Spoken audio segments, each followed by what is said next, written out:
Hi all, welcome back to Stationeers. So, if you saw the last one, we finally got our greenhouse up and running. So we have a breathable space at a nice, comfortable temperature. I think the volatile has just been removed from the room, which is good. And yeah, we're kind of waiting for our potatoes to grow. So we are going to just wait for those, and then we'll move on to like food storage at some point. So I was having a think about what we've done so far, and let's just go over it really. So we have a fully functioning greenhouse, so we are able to support our character in the short term. We've got one other thing we need to do, but we'll get onto that probably next time. Hydration critical. We have our workshop, which is obviously where all our printers are. We've got our little recycler that we sorted out, our centrifuge. We've got batteries, we've got solar tracking, so we've got power being generated just from the sun. We've got our weather station, we've got our furnace. We're looking pretty good. We've got all the basics that we currently need. So I figured let's try do something a little bit different. Something that isn't essential, but it can be quite fun to get into, at least the first time, and that is trading. Some people don't like trading because they think it's a bit of a tedious task and it's not always that helpful and doesn't really provide you with much. They agree, but I still think it's worth covering. So, in your Stationpedia, you've got an option for trading. And you can read this and it kind of gives you a bit of an overview as to what trading is and all the different devices that you're going to need for it. What we're going to do is we're going to make the smallest landing pad because I don't want to go too in depth on it because it can be a bit of a waste of time, especially on an easy planet. But Mars is the perfect planet to figure out how it works, ready for the later planets where trading can be quite essential to survival. So, to get started, head over to your electronics printer and I would print yourself a computer. Get one of those going. You're then going to want the communications motherboard. Now this uses silver. Hunger caution. Do I have silver? I don't know if I have silver. I may not. So let's go and get our silver smelted. Silver is one of those ingots that you don't really need much of it. It's really more valuable to you as like a something that you would degas, but in this instance, we need it. So it's always good just to have some to one side, just so you can make it if required. Pretty easy to make. I'm not going to go over the furnace. You all know how this works now. Did we waste that heat? Absolutely. Do we care? Absolutely not. So let's get back inside. And let's get this motherboard made. So I just need Electrum, which we have. We got a computer. And we're going to have the motherboard. So next, you're going to want some landing pad basics. And you're going to want 10 of these as a minimum. Now, trading will use up your steel. So make sure you've got a good amount of it. Obviously, you know how to make the steel now. So I don't need to go through that with you. If you're not sure, check out some of the earlier videos where we kind of go through that. So we need 10 of these. And I don't think I have enough copper for 10 of these. Oh, I do have enough copper. That's fine. So we'll print out 10. These don't take much to make. They're pretty quick.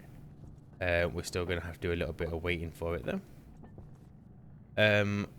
Once you've got your 10 landing pads, you're going to want some steel sheets in your Stationpedia. The landing pad is obviously the platform that the trader is going to land on.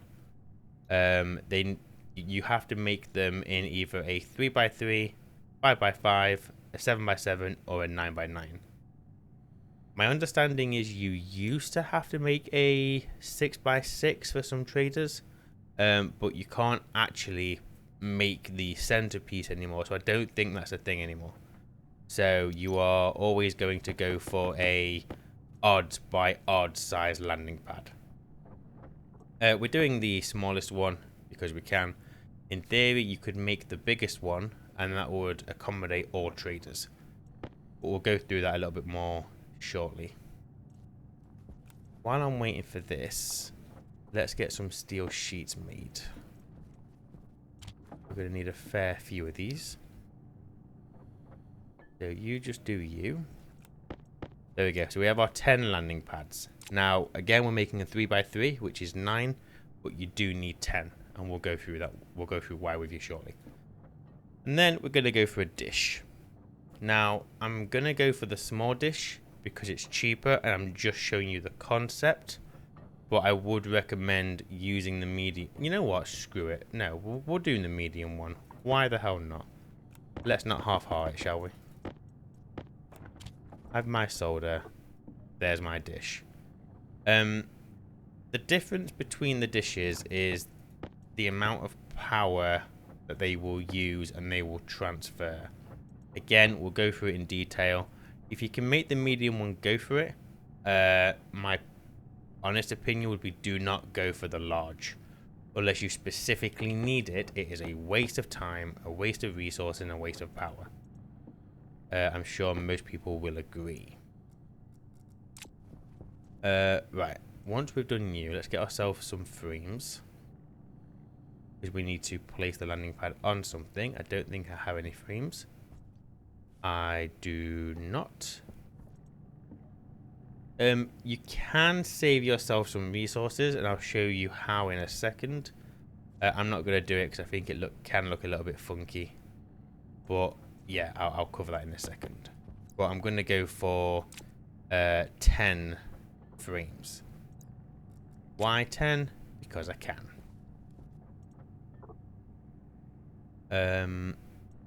After the dish, I guess we should probably also touch on the vending machine. It's not required.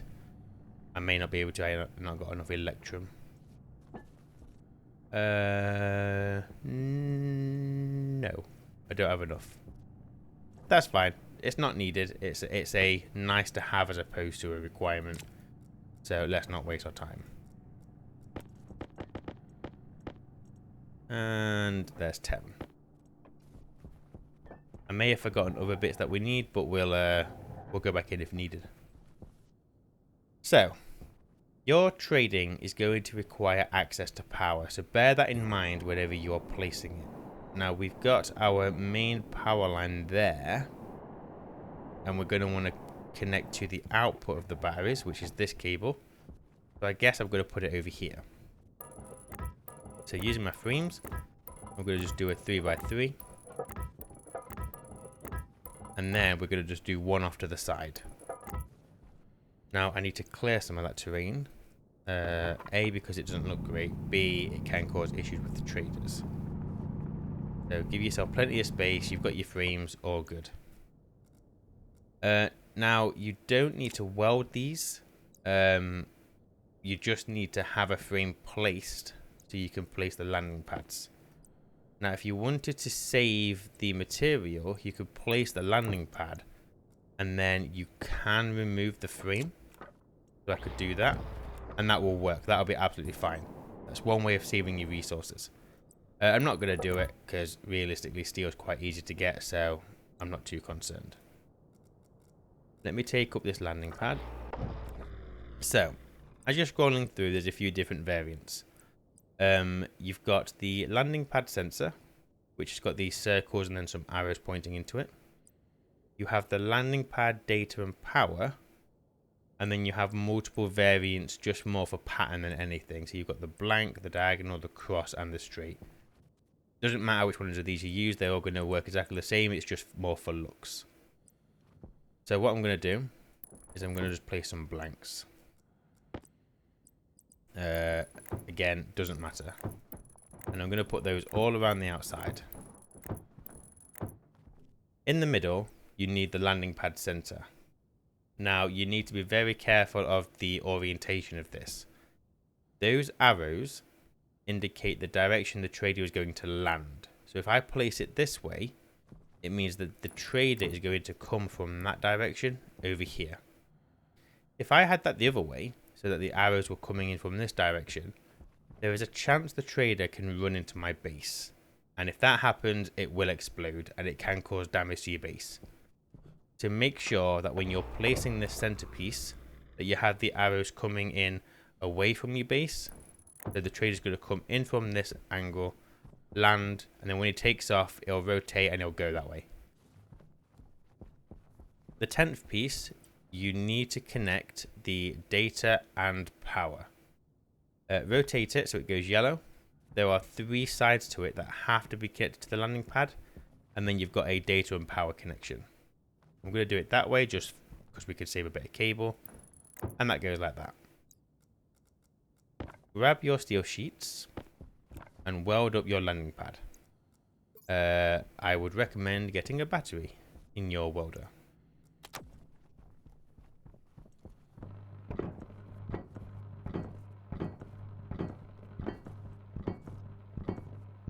There we go. We have a landing pad. Now, this is the smallest size. If you wanted to, go bigger. You can go for a 5x5, a 7x7, or a 9x9. Obviously, the cost of building them is a lot more, so only do it if you need to. But the larger landing pads will open up larger traders for you, and we'll touch on that once we've got the rest of it built. The power and data requires 10 cable coil. I do not have enough. Let's get some made. Would take too long. And what I'm also going to do is I'm going to get some heavy cable made. Just a little bit.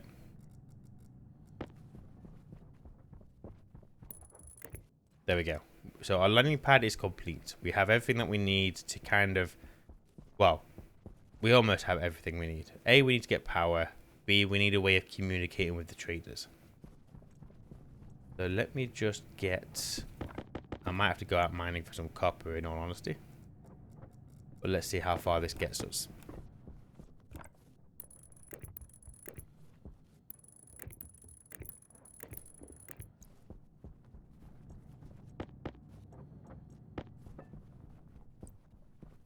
On the trader, you will have to connect both the logic and the power. You can't not connect the logic, it just won't work.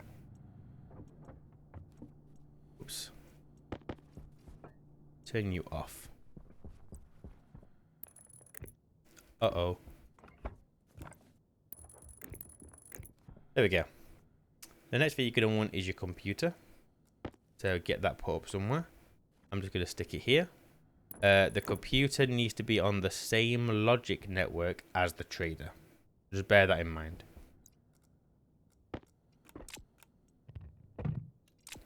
I need some more heavy cable. So let's get 2 more of these made. Actually, I'm going to need probably 4 more because we're going to need the dish. They are the wrong cable.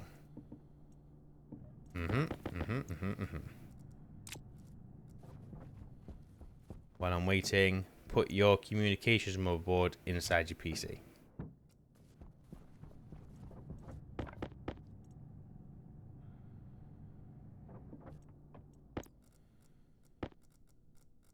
Okay. So we're going to get both the logic and the power connected. And then the last thing you're going to need is to connect up your dish. Now, because we're going for the medium one, it's rather large. But it's not as large as the large one. Just imagine how big that bloody thing is. Now, I am going to take some of these frames up just to allow me to save some material. And let's put the dish over here. It's gonna look an absolute mess, but it's fine. And then there's our medium dish, which we will connect there. I'm now going to need a lot more heavy cable. I have no copper, so I'm going to have to go mining. Does I have any hiding in here? I do not. That's a shame, Right, I will be right back. Okay, I think we're good on the copper. Oh no, bit more there. Wait not, want not. Right, let's get back home. That should hopefully keep us going for a little while.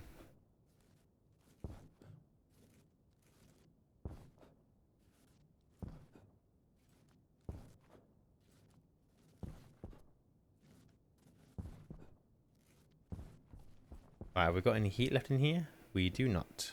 So let's get that vented out. Not going to take too long. Want to get it down below 1 megapascal, I'll be fine with that. Yeah, there we go. Okay, so we're going to go for... Let's whack it up, shall we? That is not what I wanted to do. I want that one. Fire! There we go, nice and hot. And I'm going to go for stacks of 50. Just so I can share it out between all my printers.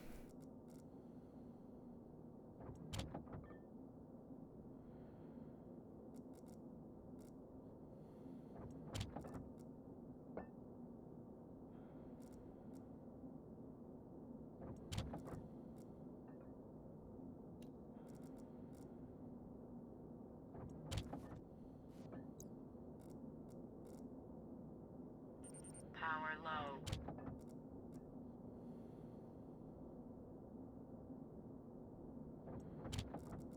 There we go. I'm just going to sort out that because that should not be in there. My tool belt in here. Grab my copper. There we go. We won't be needing a copper for a little while now. And let's get you vented out ready for the next time we want to use it. Copper. Now the question is... Oh yeah, I wanted keyboard into. So let's get you printing some of that. And we need to get our dish cabled in.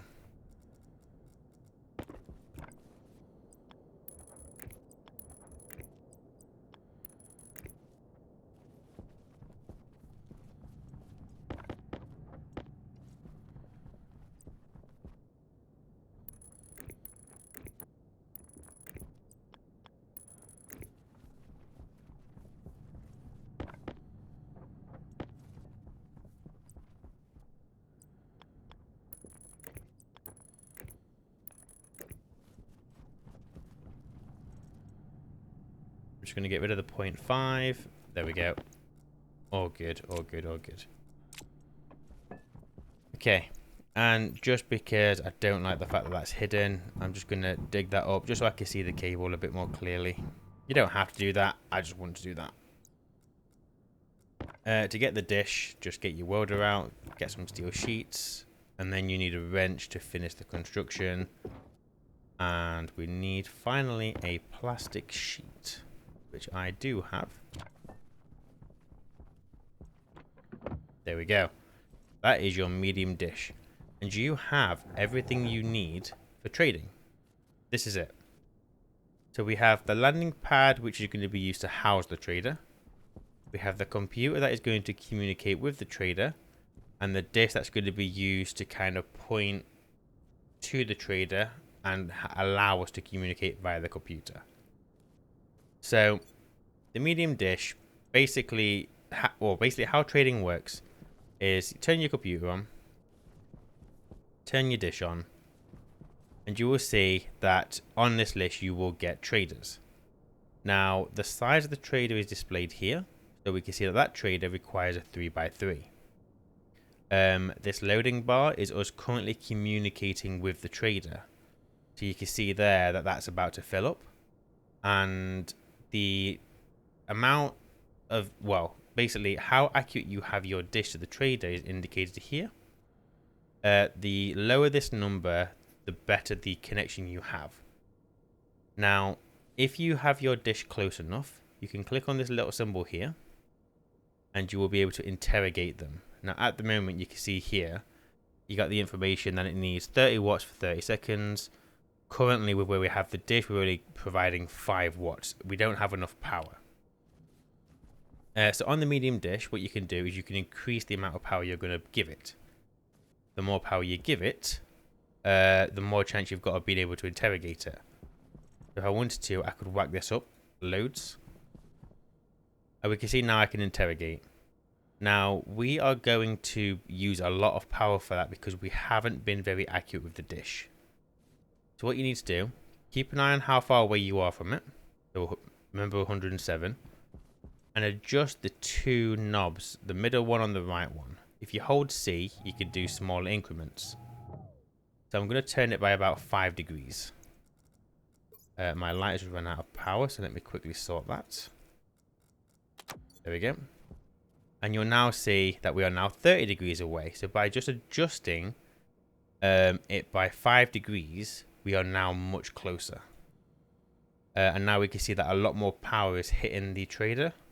So we'll be able to interrogate this pretty easily. Let's click interrogate. That was very quick. If you had not got enough power, it will count up like from 1 to 100%. Once a trader is contacted, you press this little arrow here. If I click this now, it's telling me that it cannot land as the landing pad is unpowered. So I can't click on the land button. That's because you have to turn the pad on. And now you'll see that we've got the flashing light indicating that we have power. I'm going to click on that arrow again and click on land. You'll hear the engine of the trader, and here he comes. At this point, you can turn your dish off. It's using power that you don't need. We've already communicated with the trader and he's on his way down. You can also see that there's a certain amount of time each trader has, which only ticks up when you have the dish on. But you can see there that the trader that we haven't contacted is currently going to be there for 18 minutes. The trader we have here will only be around for 3 minutes.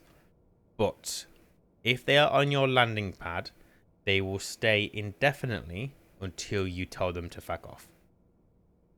So when that hits 0, he won't go anywhere. But this is a trader. You can't do too much with the ship. I mean, you can go and have a look inside if you want to, but can't do anything in here. But just admire it and go, oh yeah, nice ship. But yeah, there's nothing really in here for you to interact with. You need to find the guy who will always be at the front and just left click. Now, in the top right corner, we've got our money, and your money is stored. You go into your uniform. You would have started with a certain amount of money depending on the difficulty. Some planets you do have an additional credit card inside your pad, so your landing pod, but on Mars we don't. We only have the 200. So in here you'll see that there's a variety of items that we can buy. Obviously this is all food. We don't need food right now. Or you can click on sell and you can sell items to him and he will pay you. So here, for example, if I hover over the gas, he will buy our gas off us. And the ratio needs to be 32% of oxygen and 65% of volatile. There's a little bit of wiggle room there. You could get away with 65 and 35, or you could go 66 and 34, whatever.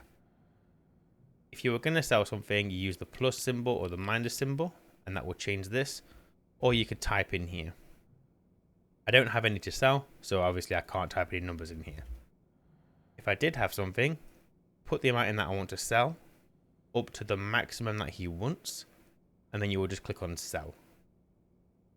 If I wanted to buy something, very simply find the item you want to buy and buy it. So you know what, let's spoil ourselves, shall we? Let's get ourselves some corn soup. Why the hell not? I'm going to buy one of these. Click on buy. When you buy, the item will go into your hand by default. If you build a vending machine and connect a vending machine to the same network, he will put items inside the vending machine. That is also how you sell items in bulk. You would load the vending machine up, then you would go over to him, and when you went to sell, he would see that you have so much available in the vending machine. At some point we'll get onto that. I haven't got the resources now, and it's optional. You don't have to do that.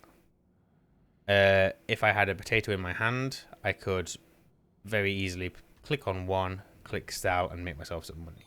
Hunger critical. Oh, it's a good thing I just bought some corn soup then, isn't it? That is basically the trading. It's that easy. You communicate with the trader via the dish and the computer. He lands and you do the trades. There are many types of traders. So he is an organics trader. So he's selling like your food and he's buying like your gas and your plants. If we went over to the computer, dish is on. We can see there we've got a nebula nectars. So let's see if we can get him. We can interrogate him. Let's do that. That won't take long. While he's interrogating, I don't want this trader anymore. I'm going to click on him. And at the bottom, we're going to click on depart. Note the direction that he's leaving. He leaves the way he came. Which is why I said it's important that you put the middle part of the landing pad the right orientation. Because if I had it the other way, there is a chance he would hit this. He could potentially hit my base, so you've got to be very careful. He may also hit like terrain. So if there was a massive mountain here, you may want to have this coming from the side. So our interrogation, we've contacted him, is a 5x5, meaning that he can not go on our landing pad. If I try to click this button, I can't land because the pad is too small. So that is why you would build a bigger pad if you wanted to. Not going to. That just kind of shows you there for reference. But hey, look, we've got another trader. So let's communicate with him, shall we? Now, we are getting quite lucky here that the medium dish is picking these traders up. Normally, you would have to move this guy around a little bit more. But it's because we've got the medium dish and these are small traders that it's easier. If we had the small dish, we couldn't just leave it like this. We would probably have to really alter where it was pointing, try and get a better connection. This is another reason why having the medium dish is a good idea. Because in theory, you can have it pointing up, directly up, and it will find most traders, well, most small traders, if you have the power set to max. And this is the amount of power that it will send to the trader. So just be aware that obviously that's a lot of power there. If we don't have sufficient power in here, then this isn't going to work. You can see there we've got our frosty barrels. And look how slow the green kind of loading bar is going across. That's because our dish is miles away from it. So for this one, I would have to alter the dish by quite a lot. So that isn't even loading. So what we'll do, before we mess around with that, let's get this guy down. And we'll have a look at the build ink. And in the meantime, let's try and see if we can get close to frosty barrels. So we'll adjust the vertical by 20 and you can see the dish slowly moving. Now, you may think that is moving really slow. The small dish is really quick. The medium dish is what you're seeing here. The large dish is super slow. It's why most people will say don't use the medium dish unless you... Sorry, don't use the large dish unless you really need to. You can see that by putting him vertically, we've lost the other trader. Completely gone. Which means we are well off what we need to be. Let's bring it back down to 10 degrees. And now you can see there, look, he's reappeared. So it might be that the vertical isn't what we need to change. Let's adjust the horizontal. So we're currently on 5. Let's get it to like 45. And just see what difference that makes. Whilst we're waiting for this to move, let's go see what our trader will sell. So he'll buy... So we could buy frames off him. So it's not a bad trader, but there's nothing here you really need to buy. All of this stuff you should be able to make pretty easy. He, though, is not a bad one because he will buy your ingots off you. There are some traders that will buy ore. So obviously you go mining for your ore, you can sell that as it is to him. In this instance, if I wanted to, I could sell steel. He will buy a total of 300 from me for 125 each. So you know what? Let me show you. Pretty bog standard. Do I have any steel? I've got 50 there. Let's not waste my steel. Let's just give him 10. That is not steel, that is iron. But yeah, if I take my steel and quite simply find the steel. Look, I've got 10 available. I can use the arrow, or I can just type in 10, and I can click on sell. It takes the steel off me, and on my credit card, I have 182. So I just made 12 currency, whatever it is. I don't know. Is that euro? I have no idea. But that is pretty much it. And like I said, if you had the vending machine, chuck all your steel or whatever in the vending machine, and you could just trade with him just from there rather than having it in your hand. Might keep him around because we can make some money off him and sell the ingots when we have them. As you can see here, Frosty Barrels, we're still miles away. Miles away. So let's really turn this round. There will be some traders that no matter what you do, you are just not going to get. And it's probably because you need the large dish. But you don't need those traders. Like, it's nice to say you've done it. And yeah, I've got a 9x9 trader, whoopee. But they don't really sell anything that you need. They may sell them at different prices. They may sell larger quantities of them. Depending on the planet, there is some argument to be had that the largest traders are worth it because you can get some special plants called winter spawn that allow you to do some cooling. But that's something for you to go off and do yourself. I could be doing this tutorial for like 20 hours and we may never find that trader. So yeah, have a play with that. The amount of traders that you can have, and this is if you're playing vanilla. If you're modded, it could be a little bit different. But on vanilla, you can only ever have 3 traders in here. So if I have 3 traders listed, I won't get any more. And I won't get any more until these times have run out. So even if I depart him, I still have to wait the 7 minutes. Oh no, sorry, the 14 minutes before he will disappear and will eventually be replaced by a new one. If I am only finding 2 traders, there may be a third there that you're just not coming across. In the top right hand corner, click on log. And this will give you a list of when traders have come into the area and when they've left. And you can kind of get an idea of what they're going to sell or buy based on their name. To build ink, we can buy frames and steel sheets and all that kind of stuff. Orbiting Organics was food, and like he would buy potatoes. Nebula Nectar's a little bit unsure about that one. You'd have to bring him down and see what he will sell. Obviously we can't bring him down, we haven't got a 5x5, but if you did, you'd then be able to figure it out. Frosty Barrels, don't know. Maybe just goods like steel and stuff, I don't know. Green Futures will probably be crops. Galactic Gravels will probably be ore and ingot. So you kind of get an inkling, but realistically just bring them down and then you'll find out what you can do. We are going to struggle to bring this trader, but as you can see, it is just a case of constantly changing the direction of the dish and just trying to get lucky. Sometimes you'll have 20 minutes and you just won't get close enough to it. If that's what's happened, you probably need a bigger dish. If you ever get the large dish, good luck to you. It's a pain in the ass. In all honesty, that's pretty much it for traders. The only thing I haven't covered is these 2 buttons up here. So you can have more than one dish on the network.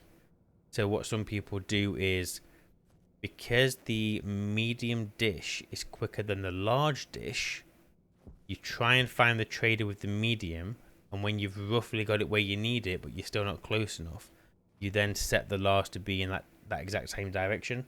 So you know where you've got to get to, and then you could trade that way. And this button will allow you have multiple buttons here. If you've got more dishes, it allows you to switch between them. Same with the landing pad. If I wanted to call all 3 of these traders down, obviously I need like a 7x7 to capture this guy.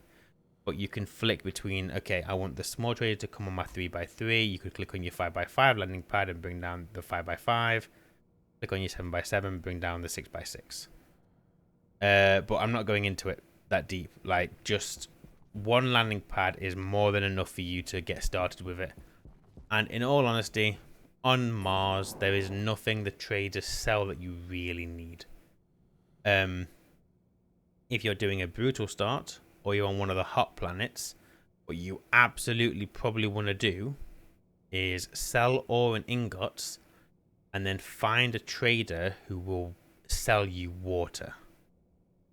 Now, when you want to buy or sell gases or liquids, there is one more item that you need.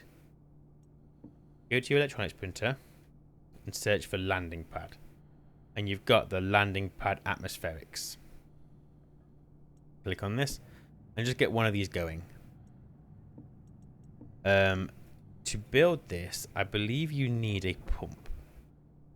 So if we go for, this is not the machine, you get the pump.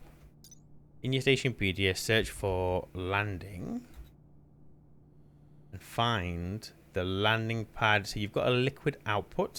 So that would be if we are buying the liquid, because the output is coming out of the trader. Input is going into the trader.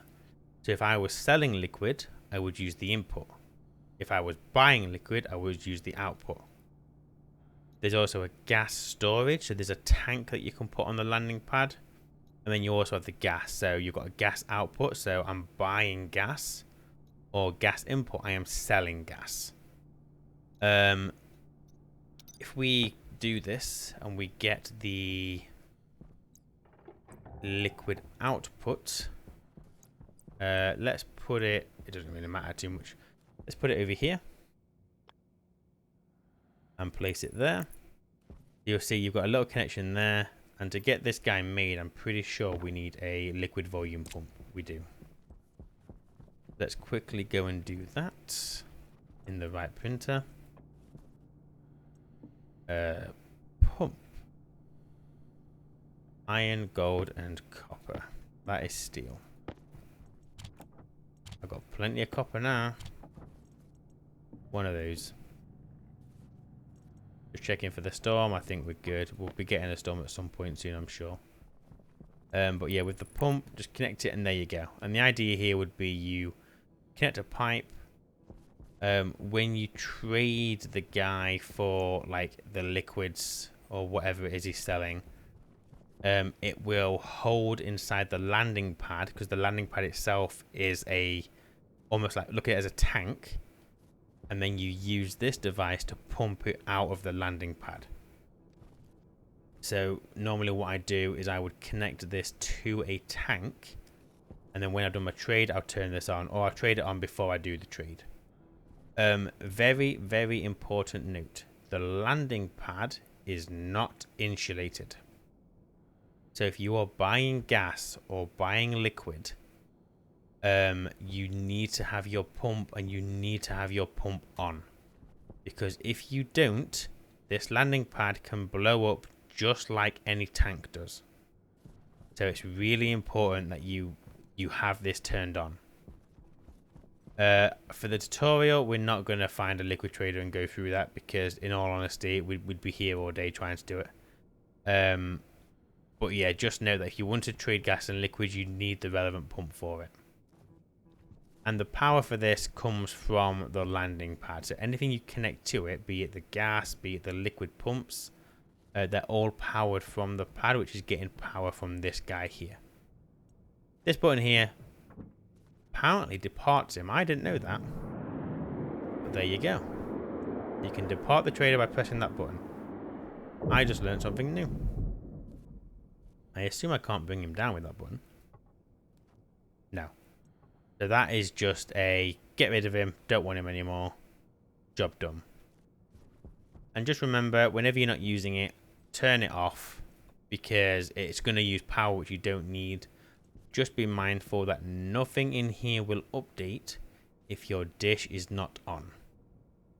So if you want to come out and see what traders you've got, you click on your log. You might see in here that there's a trader, but in here nothing's happening. It's because you need to turn this guy on. And there you go. It's all ticking down again. Your loading kind of communications will reset, but it's what it is. I'd rather save the power than communicate with a trader that I don't need. If you have a look, we've been guzzling our power just by having this on. So it is very power hungry. Like I said, on Mars, there's nothing you can get from this you can't just get. You've got access to every type of ice, every type of ore. The atmosphere is friendly. Trading is not a requirement. It's just a nice to have if you want to have a play with it. It really comes into its own when you're playing on Vulcan or Venus. On those planets, it is so important if you've never played it before to rush the trader, because buying the water could be the difference between life and death. If we were over exaggerating like our life. But that's it. That is trading. So after all that talking, let's go and check. Are our potatoes grown? Yes, they are. Look at this. We got our first growth, guys. When it comes to potatoes, very simply, you kind of wait until it says this will create one potato seed. If it says it's going to create a seed, it's fully grown. Hydration critical. Chat it. Let me get my suit off. I don't know, we'll have a drink of water as well, because we're good. But yeah, to harvest your potatoes, there's two ways of doing it. You can either look at it and just hold left click. And if it's seeded, you'll get the seed. Plus you can harvest 2 potatoes. And then what I'm going to do is I'm going to replant the potatoes and keep the seed as a spare. It's always good to have spare seeds. If everything fails, you'll want to be able to start again with them. Another way of harvesting is if you press the Alt button or hold the Alt button, don't forget you can interact with the world. So I can click, and that is instant. No holding the left click button. So it's a little bit of a quicker way, but do whatever you want to do. And I'm going to plant my potatoes. So we've gone from having 3 seeds to, 3 growing potato plants to now having 5 growing potato plants. Our seeds as backup and a spare potato. Now the potato, obviously you're going to want to cook this. There's 2 ways of doing it. You start with, or at least you used to start with, yes, in your cardboard box, if you just take everything out, you have in here table, which is basically just, if you use your scroll button, there's those different tables in here. But from this, you want the powered table, or anything that has a power connection. Let's go for this one. Let's just place you, I don't know, anywhere, I guess. Let's just stick it there. Why the hell not? And then you've got your microwave. And what I'm going to do is I'm just going to press T to place the microwave on the table. And then get your wrench and just lock it down to the table. And then all you need to do is get this connected to power. So let me quickly, well, I need to go get some more cables. My nearest power is literally there.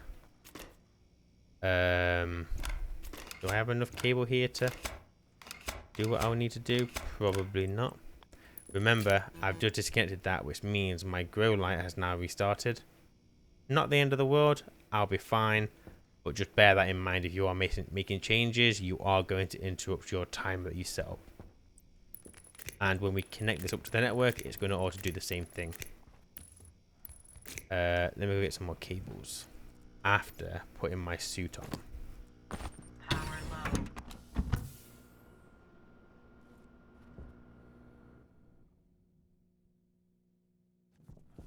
So make me cables pretty please. Cable. Yeah, I definitely don't have any. Still no storm coming. Always a good thing. Well, always a good thing if you don't need the power. Where are my wire cutters? Oh, wire cutters, where are you? Oh, they're in my hand. Oh, you fool. So let me do this and this and this. So now what you'll see is we've got power. So I could turn the bench on. You turn the bench on, you could turn the microwave on. It's flashing an error because there's nothing in it. I open it up, turn the microwave off, find my potato, stick it in. Now, be very careful. This is quite finicky. If you put 2 potatoes in, it is not going to produce you 2 baked potatoes. It's going to produce you nothing. The recipe has to be exact. So if you press F1 and search potato, we want to make the baked potato. And it's made using a single potato. Not 2 potatoes, just 1 potato. You put 2 in, you'll lose it. But pretty much simple. Put your potato in, close the door, turn it on. And then just like magic, got ourselves a baked potato. Which I can eat and be happy about that I've just shoved a potato in my face. And I'll put it in there for safekeeping. You'll notice here that obviously it's got some decay, so it will decay in 9 hours. We'll touch on storing that later. You don't need to worry too much about it for now. It's fine. You're gonna have plenty of potato. If this decays, it's not the end of the world. Maybe you trade it for some canned food, at which point that'll last forever. Turn you off for some power, and that's pretty much it today. Relatively shortish video, I think. I did do it in 2 parts because of the mining, but yeah, not too long. So just to recap, the trading, not really a requirement for Mars, but a nice to have, especially if you're just like making some money. Start selling some ores or ingots if you can find the right trader. Who knows, maybe you want to buy like water in bulk, or you don't want to make your steel sheets, you want to buy them. Do whatever you want. The trading system is there to help you. You may get bored of it pretty quickly, a lot of people do, but you now know the basics on how to use it. You can get really complex. You can automate it. You can get it to the point where it's automatically communicating with the traders. But I don't know whether it's really worth your time, in all honesty. Just take it as what it is that I've shown you today. Make a bigger trade if you want to, and maybe even look into the landing, the runways, because then you can get even bigger traders for no reason. So yeah, all is good. And we just harvested and got some potato. So all in all, good day. So thank you for watching. I'll have a think about what we're going to do next time, because I'm not too sure. Maybe we'll try and get a little bit clever with the furnace, or maybe we'll look into deep drills, considering it's something that you're going to need in the update. So maybe we'll do that next time. Who knows? Who the hell knows? But until then, take care. Bye.